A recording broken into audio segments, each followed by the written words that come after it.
Praise y'all, brothers and sisters. Praise the Most High.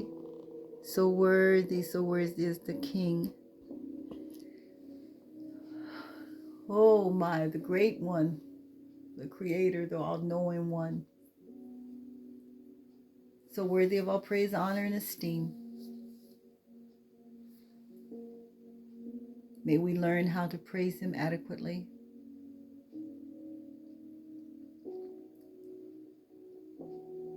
And no matter what we do here on earth, I know it's not to be compared to how it's going to be when we're with Him in eternity. With all the other, from generations, on one accord and one mind, praising Him,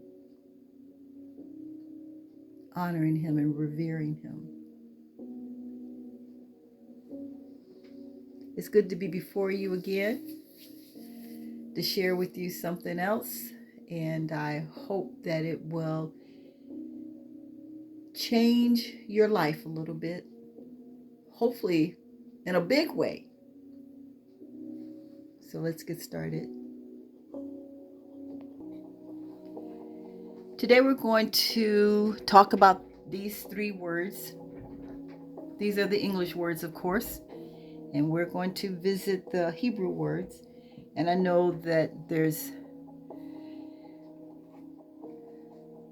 probably several who listen to We Win who already know this, but this is for the people like me who didn't know, and so we learned something new.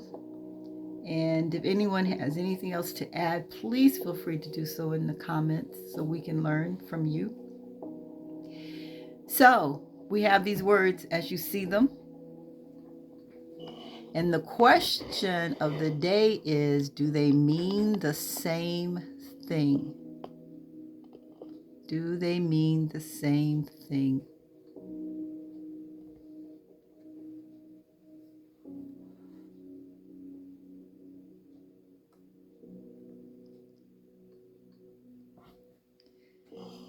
So in an audio not too long ago named The Importance of Our Words, I shared in that audio this word. We use it all the time, but it's actually a name. In Mesopotamian religion, it is the mighty one of the moon.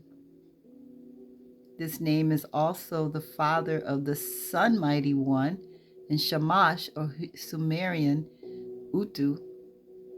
And in some myths of Ishtar, Sumerian, is the female mighty one of Venus. And with them, they formed an astral triad of deities. This word is considered a member of the special class of Mesopotamian mighty ones called Anunnaki. Okay, so this information was derived from the New World Encyclopedia and Britannica. And they had us saying this all this time, and we're speaking the name of a mighty one. So maybe about, I don't know the length of time ago, but I had stopped using this word that much. And in my readings, I would replace it with words like transgression or crime, because one of the translations uses the word crime sometimes. So I started using, just so I wouldn't use it. I don't know. I just started just didn't feel comfortable with it anymore. And so I was doing that. And then some months later, y'all led me to this information. So I definitely try not to use it now. So the first word we're going to look at today is H2403, Chatta'ah. And this is what it means. Chatta'ah. It means an offense, its penalty, occasion, sacrifice, and offender. And the last word, expiation. Well, brothers and sisters, I had to look this up because I didn't even know what that word meant. And it's the act of showing that you are sorry for bad behavior by doing something or accepting punishment. So either you're going to do a sacrifice because of the punishment, because of the crime, the acting out, the bad behavior. So you do something to, like a sacrifice or something, or it could be that we just accept the punishment. And this definition was found in dictionary.cambridge.com. The term Chatta'ah primarily refers to that sin word, encompassing both the act of misbehaving and the condition of misbehaving. It is used to describe moral failings, transgressions against Yahuah's law, and the inherent nature of humanity, that fallen Adam nature. So it's inherent, it's in us. It's like that child that is starting to socialize a little bit, even if they're like 6 months old, and they start smacking you in your face, and then they're 2 years old and they're no all the time and don't want to get along, and it's mine. No one had to teach them to be mean, selfish, or anything like that. We didn't have to teach them that because it was inherent. It was already in there. So our job is to teach them the opposite, right? Additionally, Chatta'ah can refer to sin, offering, a sacrifice made to atone for that word, sin, and to restore the relationship between that person and Yahuah. So it can be used to even in restoring the relationship. And that's why we judge ourselves. When we realize that we've fallen short and we judge ourselves, then we go to him and to because we want to make it right. Right? We want to make things right.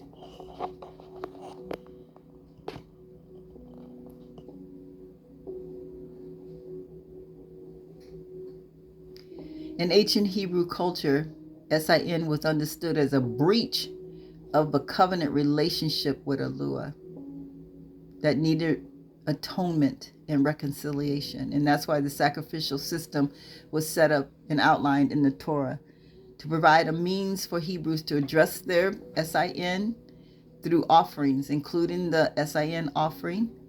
This system underscored the seriousness of sin and the necessity of bloodshed for atonement, foreshadowing the ultimate sacrifice.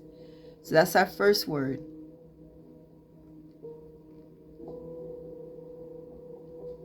Our second word, H5771, Avon. Looks like a word we ladies know about.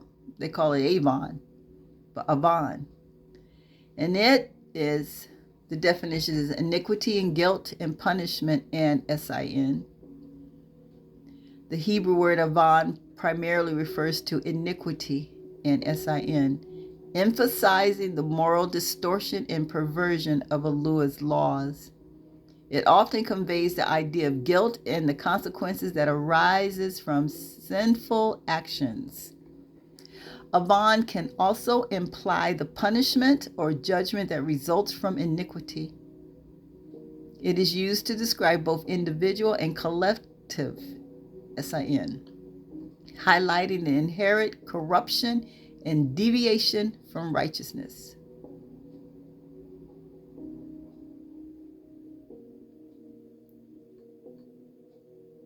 Cultural and historical background.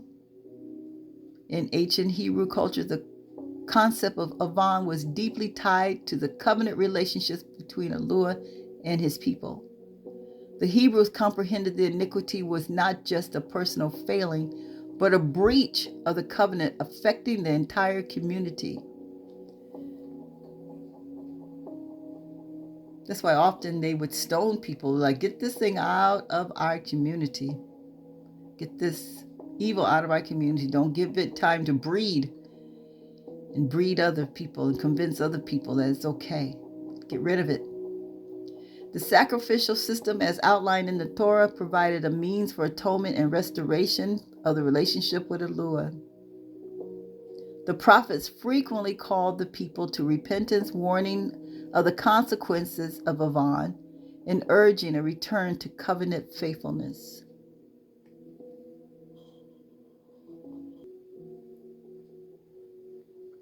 Age 6586, Pesah, to rebel, transgress, revolt, and offend. It conveys the idea of a willful and deliberate act of defiance against authority, often used in the context of rebellion against Yahuah or his commandments.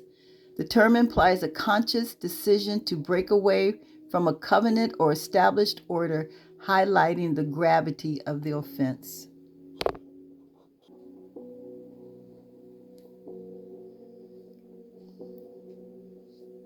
The culture and historical background. In ancient Hebrew society, the concept of covenant was central to the relationship between Yahuah and his people. To Pesah was not merely a legal infraction, but a breach of the sacred covenant, an act of disloyalty and betrayal. This rebellion was seen as a serious offense, often leading to divine judgment and punishment. The term is frequently used in prophetic literature to describe Yashara'el's unfaithfulness to Yahuah.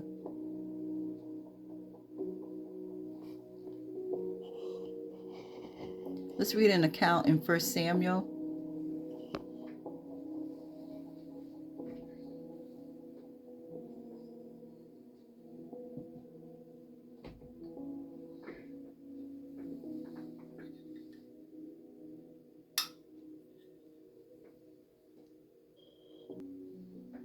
In 1 Samuel chapter 15, Samuel also said to Saul, Yahuah sent me to anoint you king over his people, over Yashara'el. Now therefore heed the voice of the words of Yahuah. Heed the voice of the word of Yahuah. Thus Yahuah of hosts says, I will punish Amalek for what he did to Yashara'el, how he ambushed him on the way when he came up from Mesraim. Now go and attack Amalek and utterly destroy all that they have, and do not spare them, but kill both man and woman, infant and nursing child, ox and sheep, camel and donkey. Then we go down to verse 10. Now the word of Yahuah came to Samuel, saying, I greatly regret that I have set up Saul as king, for he has turned back from following me. Sounds like one of the words we just studied, right? Following me, and has not performed my commandments. And it grieved Samuel. He cried out to Yahuah all night. So when Samuel rose up early the next day to meet Saul, it was told Samuel, saying, Saul went to Carmel, and indeed he set up a monument for himself. He did what? And he has gone on around, passed by, and gone down to Gilgal. Then Samuel went to Saul, and Saul said to him, because Saul had no idea that Samuel had been talking to Yahuah all night, and Yahuah had been talking to him. Blessed are you of Yahuah. I have performed the commandments of Yahuah. But Samuel said, what then is this bleating of the sheep in my ears and the lowing of the oxen that I hear?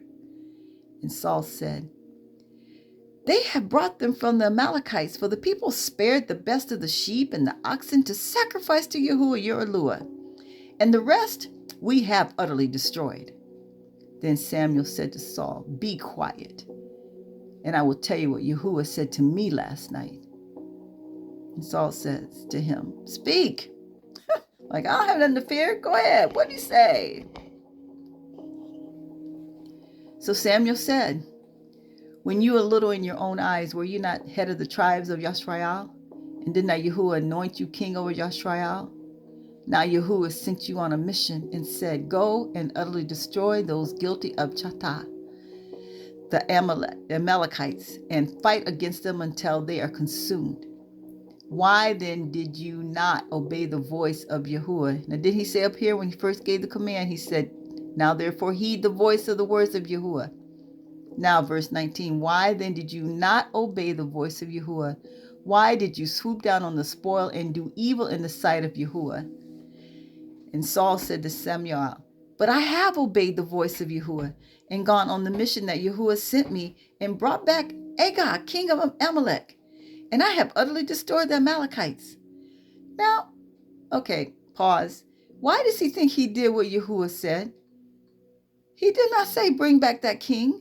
He said destroy them all. All right, so anyway, so he's justifying. And then here we go further, and he blames the people. But the people took of the plunder, the sheep and the oxen, the best of the things that should have been utterly destroyed, so that we could sacrifice them to Yahuah, Yorulua, and Gilgal. So Samuel said, and this is a very familiar, popular portion of scripture. Has Yahuah as great delight in burnt offering as in obeying the voice of Yahuah? Behold, to obey is better than sacrifice, and to heed than the fat of rams. So is the act of witchcraft. Because you know I don't like that word. I'm trying to cross it out. That S-I-N word. So for rebellion is as the act of witchcraft, and stubbornness as iniquity, and idolatry. Woo! Because you have rejected the word of Yahuah, he also has rejected you from being king. Brothers and sisters, we don't want to be guilty of this. As in obeying the voice of Yahuah. Has Yahuah as great delight in burnt offerings and sacrifices as in obeying the voice of Yahuah? He'd rather we obey him to have hundreds of thousands of dollars to give to the church offering, or even to give to the poor. Obey me. Behold, to obey is better than sacrifice, and to heed, to listen, and follow through with what I said, than the fat of rams. For rebellion, so if we're not listening, it is rebellion. And we found the rebellion is one of those three words. For rebellion is as the sin of witchcraft, the act of witchcraft. And stubbornness is as iniquity and idolatry. Iniquity is another one of our words. Because you have rejected the word of Yahuah, he has also rejected you from being king. So brothers and sisters,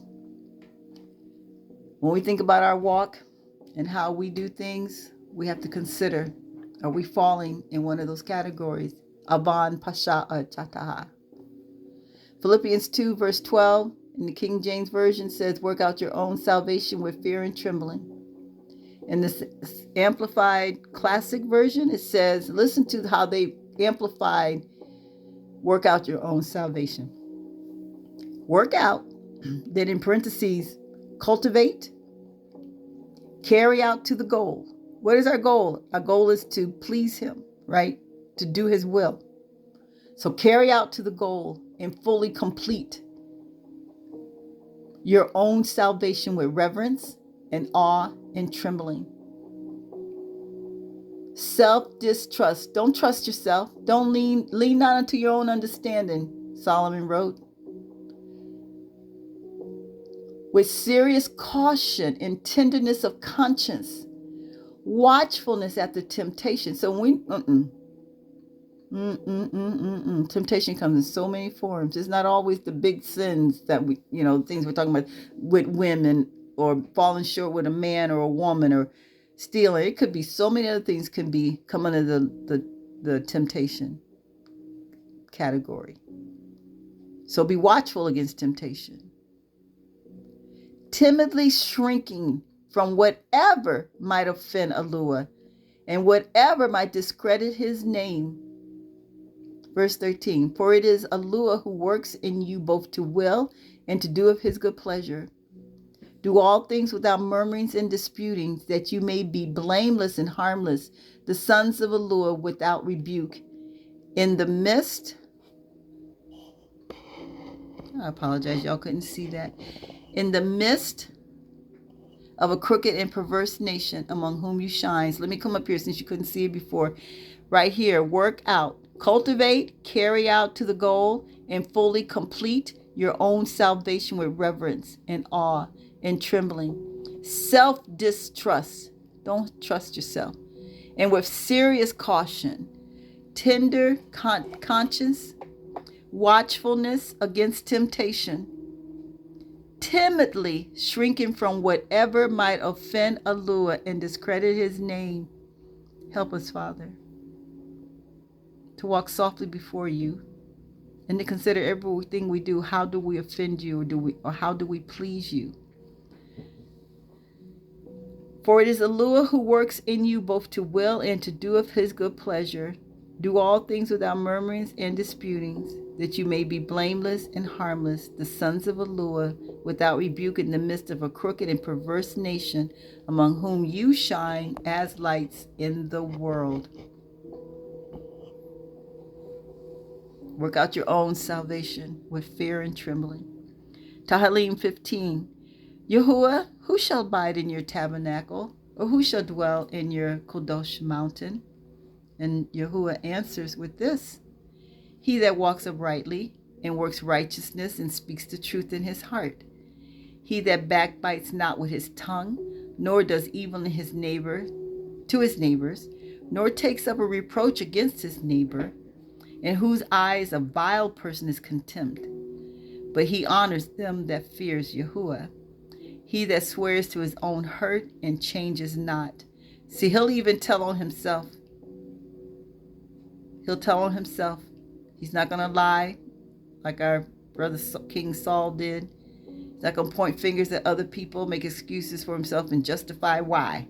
He's just going to swear to his own hurt and not change. He's not going to change the story. He's going to stick with what happened. He's going to stick with the truth. He's going to take responsibility if it's his or hers. He that does not put out his money to usury or interest, nor takes reward against the innocent, he that does these things shall never be moved. This is who is going to be in his Kodesh mountain, his set-apart mountain. So let's recap. Let's go over this again. Avon is iniquity, moral distortion and perversion of Yahuah's law, inherent corruption and deviation from righteousness. That's Avon. Pesah, to rebel or transgress, willful and deliberate acts of defiance against authority. It's often used in the context of rebellion against Yahuah or his commandments. The term implies a conscious decision to break away from a covenant or establish order. This highlights the gravity of the offense. Chatta'ah is sin, moral failings, transgressions against Yahuah's laws, and inherent sinful nature of humanity. So when we fall short, we're actually going against him. We're rebelling against him. We are revolting against him in his laws and his ways. And we are saying whatever we're saying, justifying as King Saul did. We can know now that sin, iniquity, and transgressions are not the same. They do not mean the same thing. So, brothers and sisters, let's be encouraged, not discouraged, not condemned, because we have a greater insight as to the difference in these words. It's going to help us. This is his love for us, that he is pointed out, laying it out on the table here. It's like a, what do you call it? Those plans the architects have when they're getting ready to build something. And they have the plan, and it's like, this is going to be like this, and this is how we're going to do this. He's laying it out for us, and we're not going to be in darkness. There's a verse in Tehillim, I think it's 18, because I just saw it today. I think it's 18, where he will enlighten our darkness. And so let's look at, let's be encouraged and feel honored that he would do this for us. And I know, and I may have already said it, but there's some who already knew these words, but there's some who were like me who didn't. And so now we can be more aware of the fact that it's more than us just quote unquote falling short or quote unquote doing an SIN. It's a more greater offense than misbehaving, even though I was using that word in there. No, we are actually, oh my goodness, revolting, rebelling against Yahuah and his laws and his commands. And we want to walk softly before him. So be encouraged that we now know we're no longer in the dark. We have a greater insight and revelation and comprehension of the difference of these words. So I just came across this just a few days ago. And so now when I'm reading and I see the words, it might say SIN, might even say transgression, I try to see what else is going on and then try to apply the right word, and it changes the whole meaning. So now what I want to work on is myself in the areas that I quote unquote fall short. Let me look at this a little deeper, like what is really going on, and get it right. He says we can judge ourselves. If we judge ourselves, we won't be judged. So when we judge ourselves, we realize we have fallen in one of the categories. We run to him and we ask him to pardon us, to blot it out, totally blot it out. There's no remembrance of this, and help me to be strong enough not to do it again. And so when we do that, we judge ourselves, and it's taken care of, and we renew that relationship with him. So brothers and sisters, be encouraged. As I always like to do is encourage us. Be encouraged. Be encouraged. I don't believe there's a one of us who doesn't from time to time get attacked by the adversary. He's the accuser of the brother. So we don't need to be accusing ourselves because he's busy accusing us. And Romans 8 says, there is therefore now no condemnation for them who love Yahuah and walk in his spirit. So his Ruach. So that's what we have to know. There's an audio on that too, but I don't remember the name of it. We went about that. There's no condemnation in us. Listen, there's an open door. There's an open door. He has an open door policy. We call on his name. We call on him. He answers. When we come to him in sincerity, a contrite heart, Tehillim 51 talks about, a contrite and broken heart, he will not despise us. And we go before him, tell him what we did, he already knows. But when we come before him and we come clean, it's a lot better than him having to come to us. Oh, we don't want him coming to us. In fact, in Matthew, I don't remember what chapter, he talks about us getting things straight while the accuser is before us, before he goes to the Father. Because once he goes to Father with it, oh my goodness, legally speaking, he's going to be right. So let's take care of it. When we know we have done something, or we think we may have done something, we pretty much know. If we thinking it, we pretty much know we did it, right? Let's be truthful about it. Then we go to him, and we run to him, and we get it straight. So when the enemy comes to accuse us, Father stand there looking at him like, I already know. It's already been taken care of. She already came to me. He already came to me. That has been blotted out. You've got no power over this. It is done. And so any weapon you have formed that you were going to plan against, it's not going to prosper. They are back under the shelter of my wings, and you can't touch them. Because we ran and took care of it. All right? That's how we do it. That's how we do it. Not that we do things purposely and run. We don't do the things deliberately because he's not blind. He's not deaf. And he knows our thoughts before we even speak them. He told us that in Tehillim 139. So we can't fool him. But he knows that certain things are inherent in us. They're just in us. And we got to work it out. Work out our own salvation with fear and trembling. Okay? If our heart's desire is to walk before him uprightly, he knows that. But he also knows those who give lip service, whose heart are far from him. He knows those who are honoring him and worshiping him. Now, I don't like the word worship. Honoring him and adoring him and reverencing him in ruach and in truth. He knows who they are. He knows us. So let's just get it straight. Let's keep our slate clean. And yes, some days it seems like, oh my goodness, did I really just say that? Did I just really think that? Even though some thoughts are just arrows from the enemy to get things started. And some thoughts do come from our heart. So we have to know the difference. Either way, get it right. Don't give no place to the enemy, and don't let stuff sit around so it can bring forth fruit. Okay? So with that, I'm gone. Those 3 words, Pesah, Chatta'ah, and Avon. And the Chatta'ah, I might not be saying correctly. But like I said, I welcome anyone that's going to help us to learn what we can learn.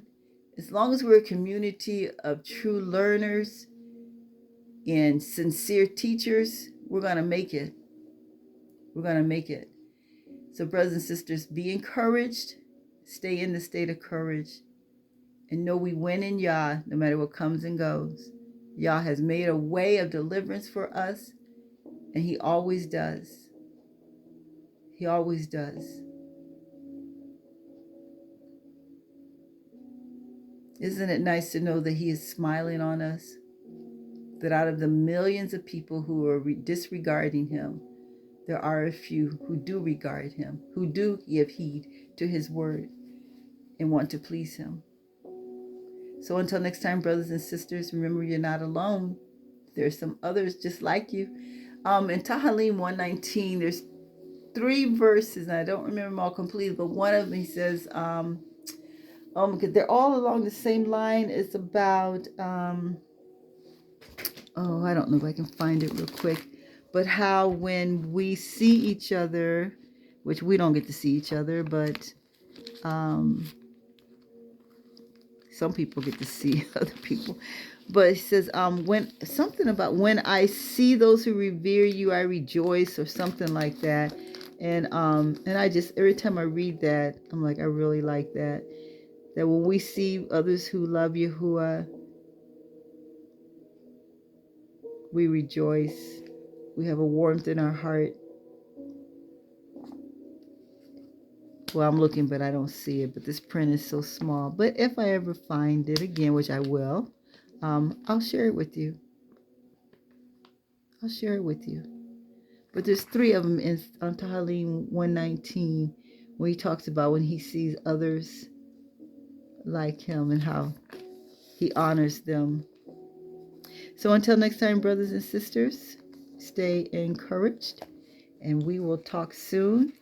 And let's get a finer, tighter walk with Yahuah by knowing when we're falling short, the severity of it. Is it a Pesah? Is it Chatta'ah? Or is it Avon? And let's get to the place where all of them are fewer and fewer part. I would hope there's very few of us who are guilty of deliberate rebellion. I don't see it in us, but yeah. Temptations are always around, so it's possible. But do not be discouraged, be encouraged. Shout for joy because of this new knowledge, and to know that he's going to help us. He works in us both to will and to do. So he's the one who's put it in us already to want to do it, and he's going to help us over the finish line. Praise Yah. We win in Yah. Until next time, brothers and sisters, be strong. Hallelujah. To the Most High Yah.